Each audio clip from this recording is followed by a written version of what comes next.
This is your F.B.I.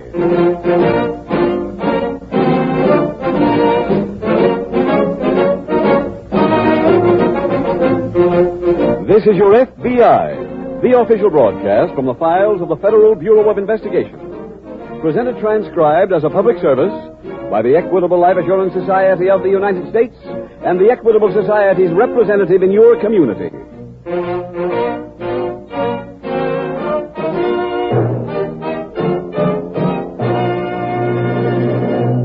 There is one thing every husband and wife want to do for their children. That's to see that they get the finest possible education. Now, some people think you've got to be well off to provide such an education. That's not true. Your local representative of the Equitable Life Assurance Society of the United States knows the answer. No matter what your insurance problem may be, future security for your wife and children, owning your own home years before you thought you could, providing for an independent life after 60, ask your friendly Equitable representative.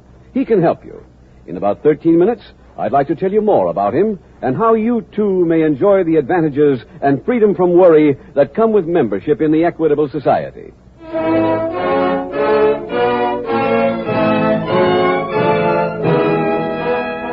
Tonight, the subject of our F.B.I. file, Theft of Government Property. Its title, The Comic Strip Bandits.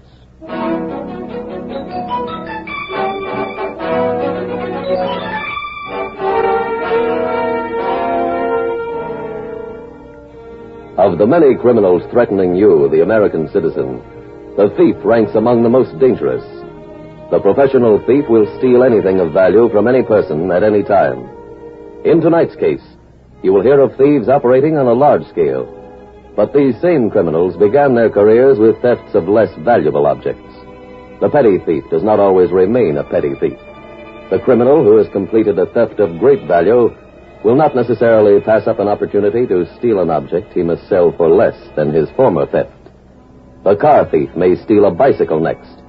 And as in tonight's case, a thief may steal government property and become the subject of a relentless search by the agents of your F.B.I.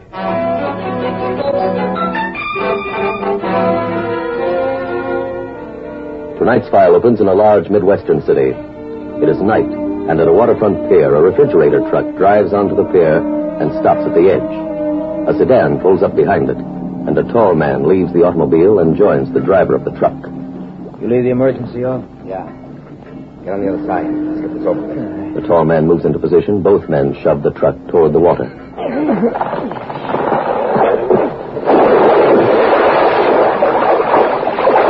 As the truck submerges, the two men climb into the waiting car, which is being driven by a woman. And as the car pulls away, a fourth person appears on the scene. A middle-aged man who has been sprawled against a crate slowly lifts himself to his knees and looks after the disappearing car. Then he rises to his feet and staggers to a saloon across from the pier. What'll it be, Bentley? Something to keep the hand steady and the memory clear, all right? Make a gin. That's what you had last night to keep the tongue ready and the wit sharp. Unquote. Yeah, so I did. Roy, would you believe what I just saw? All depends. How many elephants? Oh, crude, but funny. A truck, my friend. A truck pushed into the water from the pier across the street.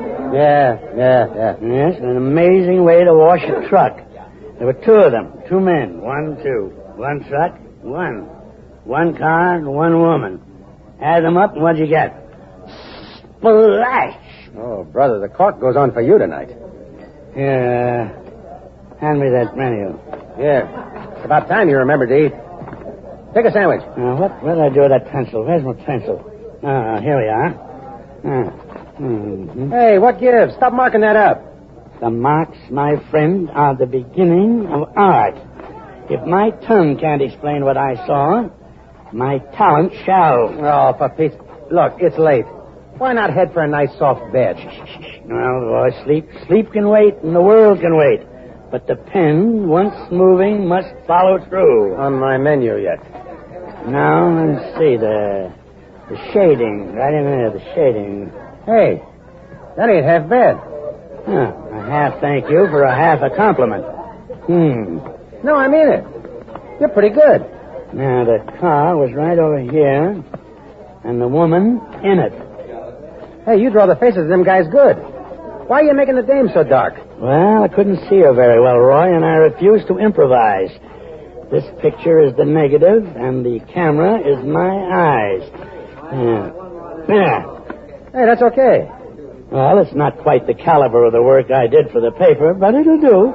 Paper? You ever work on a paper? Sacco the Clown, the Gazette, their leading strip. Well, I remember that strip. My wife was crazy about it. Well, then I respect your wife's sanity. But look at this, Roy. I turned this latest endeavor into the paper, and they're sure to hire me again. And all because I saw a truck go swimming. A refill, Roy, to celebrate. If you're still on that truck kick, you've had enough. Roy, my tongue may lie, but my pen, never. Yeah, look at that picture, man. So it's good. So what? So I shall take this graphic expose to the Gazette, where I shall be greeted with appreciation. Farewell, my friend. Farewell, Roy. May Sacco the Clown again improve your wife's humor. And she, in turn, yours.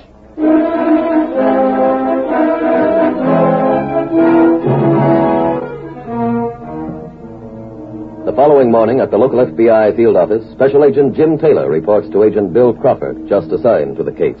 That's real good to see you, Bill. Same here, Jim, only you look beat. Well, I've been up most of the night. Truckload of meat was hijacked while the driver was having coffee in a diner. Oh, where do we come in? It's theft of government property. The meat was for troops overseas and already paid for by the Army. I see. Any leads? Yeah, a few. Truck driver had the key in his pocket. The thief couldn't have had time in front of the busy diner to fix the ignition wire, so he must have had a duplicate key. Yeah, inside job? Could be, Bill. Local police got a report last night from a night watchman at a factory on Water Street. They called us. Mm-hmm. Seems the watchman saw 2 trucks parked near the factory. One answered the description of the meat truck. 2 trucks, transferring? Yeah, the watchman only saw 2 men, but they apparently transferred the meat in a hurry. Yeah. By the time the police got there, the trucks had gone. Was the watchman able to describe the second truck, Jim? No, not too well. He did notice which direction they left in, though. One turned and went down 9th. Back toward the city? Yeah, that's right. And the other headed toward water. Well, I checked. There's no street wide enough for that truck to turn off between the factory and the river. Mm-hmm. I found a broken guardrail down at the end of the pier. That's a cinch that truck's at the bottom of the river. Yeah, I'm afraid so. I've hired a diver to go down to the pier and take a look, though. Meanwhile, here's the name and address of the truck driver who's carrying that meat. All right, thanks. Look him up and get his story, will you? Right. I'll meet you later at the pier.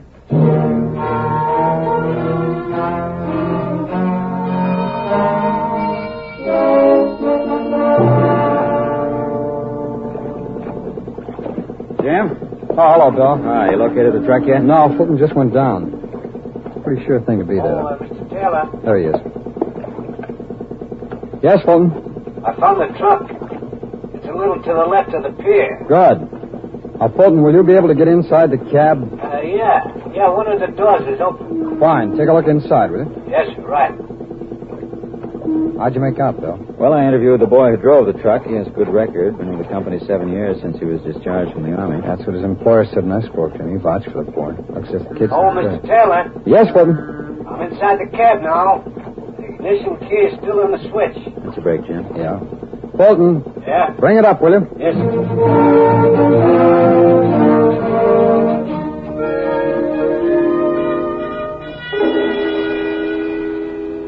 Jim, here's the lab report on that key. Good. We may have another break. A man named Roy Graham is on his way back here from the reception room. Oh? Says he saw a story about the meat theft in the papers. May have something for us. Well, I hope so.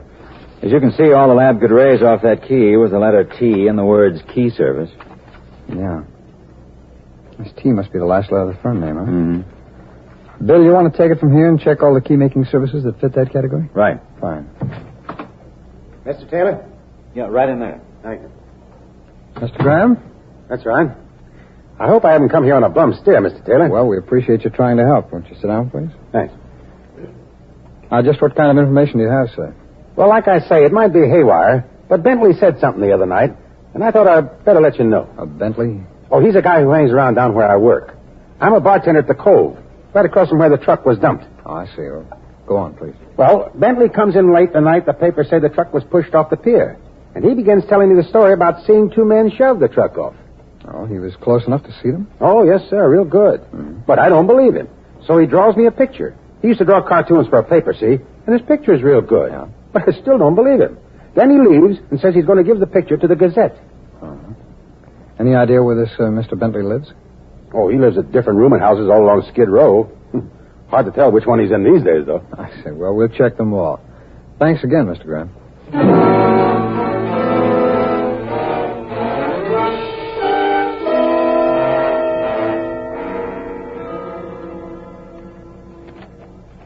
Bentley. Oh, yes, here we are. Good. Brother checked him in last night. He's got the second bed right in the dry dock. Dry dock? Yes, the big room right through that door. Oh, I see. Thanks very much.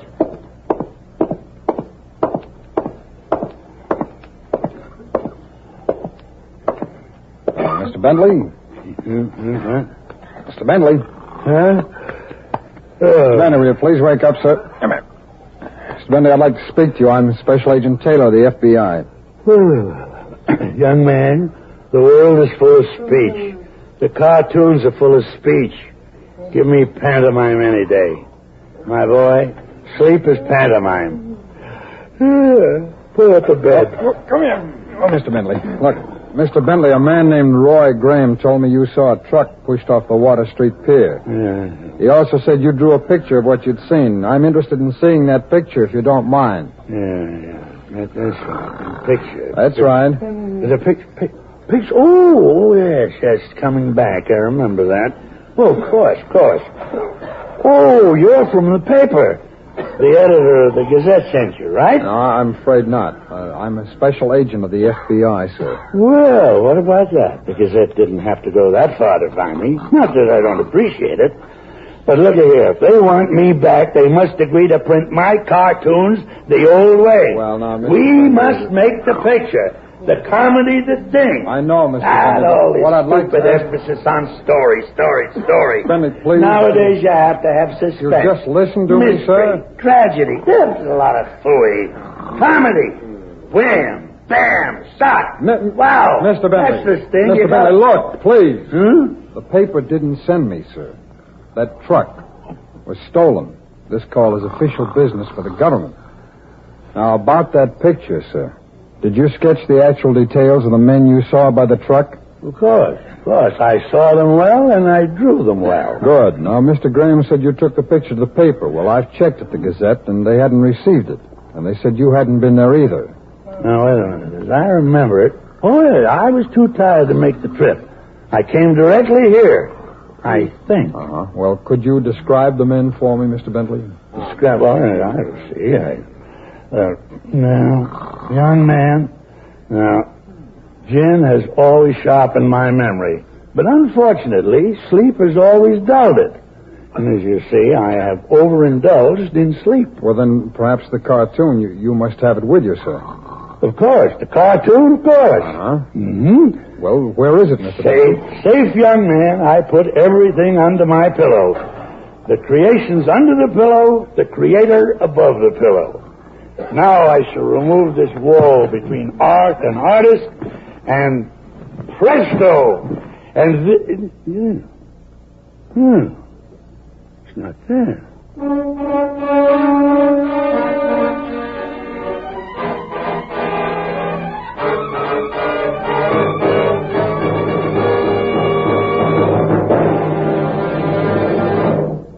We will return in just a moment to tonight's exciting case from the official files of your FBI. But right now, I'd like to ask you a personal question. What will you be doing when you're in your 60s? Will you be dependent on your children or relatives? Or will you be able to live where you like and do as you please? That was the problem that Mr. Edward Fallon had to face until he became a member of the Equitable Life Assurance Society. Am I right, Mr. Fallon? Yes, indeed. A couple of years ago, I suddenly realized I was getting close to 40. I didn't have much money in the bank and not an awful lot coming in. My wife and I were both worried about what would happen to us when I had to retire, or if something happened to me. Well, that's quite a problem for a lot of us. Mind telling us how Equitable solved the problem for you? We heard you describe a plan that would give us freedom from money worries in our 60s. That's the Equitable Independent 60s plan. That's right. So I took your advice and called up my local Equitable representative, one of the smartest moves I ever made.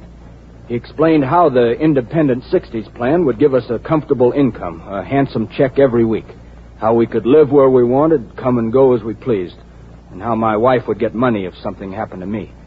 The pleasant surprise was how little it cost. Nowadays, whenever my friends discuss money troubles, I tell them to call up my good friend, the Equitable Man. That's very sound advice. If you have life insurance problems, if you want to own your own home free and clear, if you want to provide an education for your children, talk it over with your Equitable representative. He's neighborly, helpful, and he knows the answers. Simply consult your local telephone directory for the name of your local Equitable Society representative. That's EQUITABLE. The Equitable Life Assurance Society of the United States.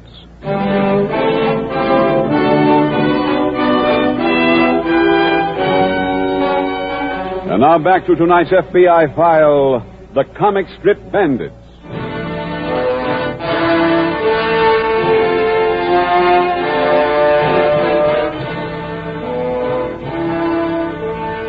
Because of the dangers thieves present to the American public, your FBI urges every citizen to be aware of the ease and cunning ways in which the thief will operate. Large sums of money should be kept in a bank. Valuables should be stored in a safe and burglar-proof spot. When leaving your home, the doors and windows should be locked securely, and the automobile driver who leaves his key in the ignition switch is playing into the hands of the many car thieves on the lookout for just such carelessness. In the event of a theft, no matter how large or how small, the alert citizen should immediately contact the local police, state clearly the extent and approximate time of theft, and give a complete and detailed description of the stolen article. Remember, the danger is present. The thief awaits your carelessness.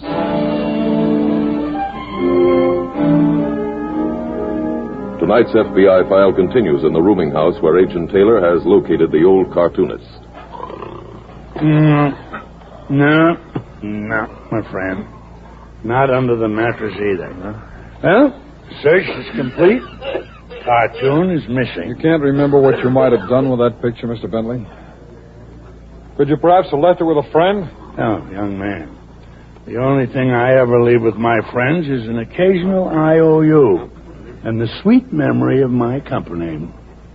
Oh, wait. Hey, wait a minute. Yes, wait a minute. The mail. When I was on the paper, I'd always make sure my copy was safe. If I'd imbibed a little too freely, I'd mail my work to myself. The next morning, I'd wake up and wait for my work to arrive by the first mail. Do you think you might have mailed this cartoon here, then? I don't think it. I know it. To the front desk and the end of the search. Young man, after these culprits are in custody, there'll be no reason why my cartoon can't appear in the paper, will there? Oh, I can't see why there should be, Mr. Bentley. Good. Friend Adams, come, my man. My morning mail, if you don't mind. Who are you kidding, Bentley? Now, Mr. Adams, would you check and see if there was any mail for Mr. Bentley, please? Well, sure, Only time is passing and the mail is waiting. Come, if you please, Mr. Adams. Okay. I'm sure he'll find it. I mailed it at a drugstore. Yeah, I distinctly remember the trouble I had licking that stamp. You see, gin and glue don't seem to mix. There's nothing here for you, Bentley. You're quite sure of that, Mr. Adams? Sure, I'm sure. You can check for yourself if you want to. Oh, excuse me. No mail, that's fine. There must be some mistake. I don't think so, please. Could you have mailed it anywhere else? Yeah? Maybe you forgot to drop it in the box. Yes, that's right. This is for you. Oh, thanks. Can't imagine. Taylor speaking. It's Crawford, Jim. Yeah, Bill. I found the key service that made that duplicate truck key. Good. What's the name? The Everest Key Shop on Broadway. Okay, I'll be right over.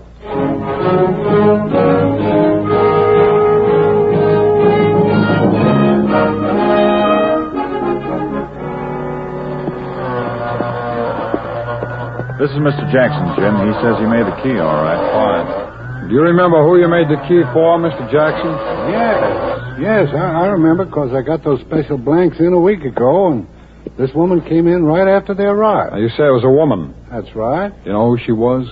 No, but she works around here someplace. No, how do you know that, sir? Well, she was in today, early this morning, for another key. Uh-huh. After I made it, she opened a bag to pay me, but she left a change purse at her office. She left, but came back just a few minutes later with the change. I see. Can you Describe this woman, Mr. Jackson. Well, she's red hair, medium height, blue eyes, I think. Mighty pretty girl.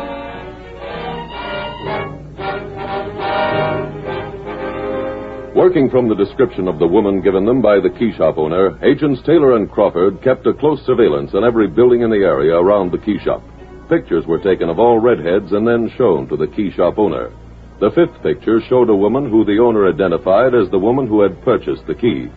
Investigation showed her name to be Lucy Carter, a stenographer who worked for a real estate broker. On her way home from work that evening, she was followed by Agents Taylor and Crawford. Yes? We're special agents of the F.B.I., Miss Carter. Here are our credentials. But I don't understand. May we come in, please? Really, I just got home. My place is Well, we mess. won't mind at all, Miss Carter. We'd just like to talk to you. Well, it's all right, I guess. Thank you. Go ahead. I'll move some of these clothes so you can sit down here. That won't be necessary, miss. Thank you, though. Well, just what is it? Oh, we understand you had a key made at a shop not far from your office, the Everest Key Shop. Is that correct? A key? A week ago, miss. I don't remember. Well, the shop owner remembers you. He's a man named Jackson. Oh, no, I'm afraid there's been some mistake. Oh? You've never had a key made? Well, I have in the past, yes. Copy of my door key. Well, I wonder if we could see both keys that fit your door, then. But I only have one. I thought you had a copy made. Well, I did. That's why, you see, because I lost the original. Well, then how did you have Mr. Jackson make a copy without the original, Miss Carter? My landlady gave me her key. Mm-hmm. And how long ago did you have this door key made? It's been a good year ago, I guess. Mm-hmm. You haven't had a key made since? No, I haven't. Oh, I'm sure there's been a mistake. Really, I haven't been in a key shop for a year. Well, there's always the possibility of a mistake, Miss Carter. Sorry to have bothered you.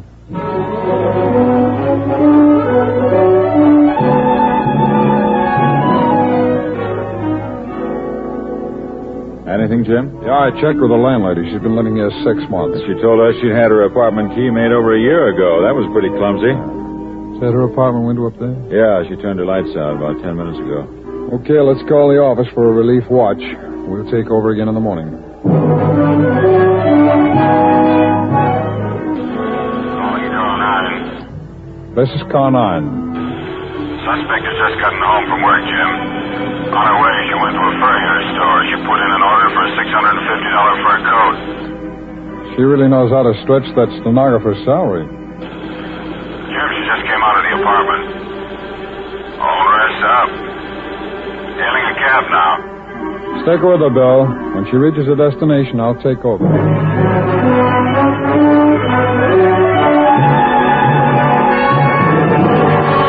Calling car 7. This is car 7. I'm calling from in front of the Crystal Club, Bill. I've been inside.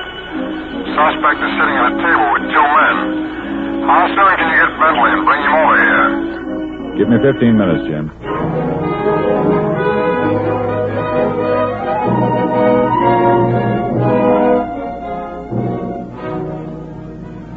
Right over here, sir. Hi, Jim. Bill. Hello, Mr. Bentley. Cordial greeting to a gentleman who chooses to show me such an expensive evening. Fine. Shall we choose a table in order? Now, Mr. Bentley, this is work, not play. I want you to take a look at that table right over there. One by the arch. My vision has slipped a lot in the last few years. But perhaps we get a better view from the bar. Wait a minute, sir. I'm sure if you'll try, you can see from here. So those 2 men and the girl right over there. They look familiar to you?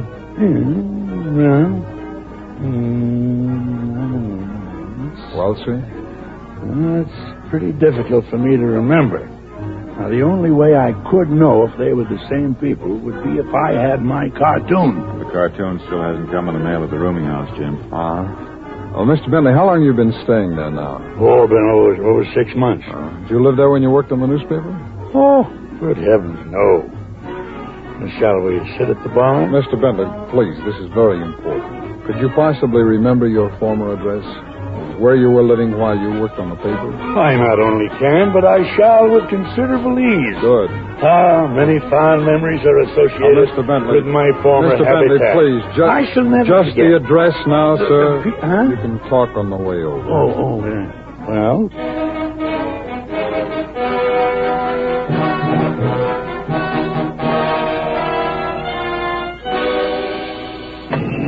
Go ahead. Now, Right. come on, Al. Come on. Well, can't I even take time to light a cigar? That truck pulls into the diner at 11:45 sharp.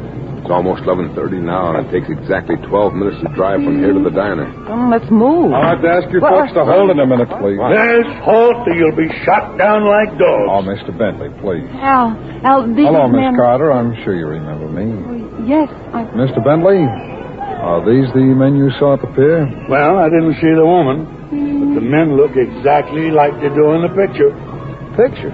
What picture are you talking about? Show them the cartoon, Mr. Bentley. Indeed I will. With great modesty, I present a masterpiece. What's this? Genius, madam, genius. Well, this cartoon was sketched as you dumped the meat truck off the Water Street Pier. Now, wait a minute. Please, don't argue, my friends. Let's keep the plot simple. Wham, bam, pow. End of strip. End of story.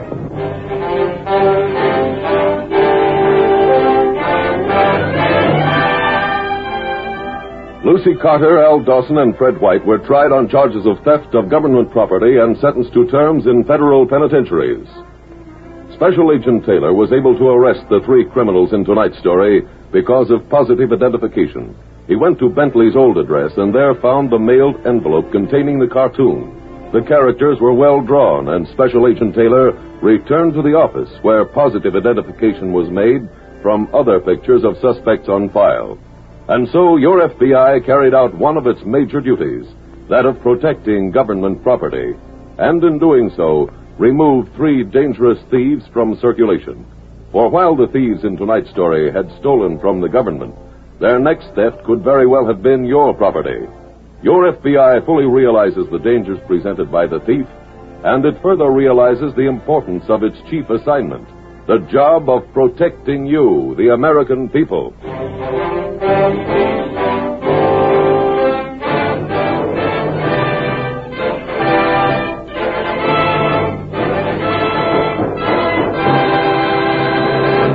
Would you like to retire an independent comfort in your 60s? Would you like to make sure your children get a good education? Would you like to own your own home free and clear years ahead of time? There's a man who can tell you how, and he's a neighbor of yours, no farther away than your telephone. He's your local Equitable Society representative. Without any obligation to you, he'll be glad to show you how to make your dreams of future security come true, no matter what happens. So get acquainted with this friendly, helpful neighbor of yours. Consult your local telephone directory for the name of your local representative of the Equitable Life Assurance Society of the United States.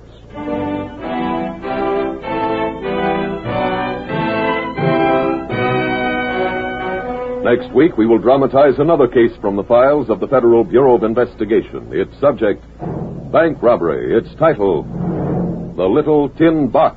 The incidents used in tonight's Equitable Life Assurance Society's broadcast are adapted from the files of the Federal Bureau of Investigation. However, all names used are fictitious, and any similarity thereof to the names of places or persons, living or dead, is accidental.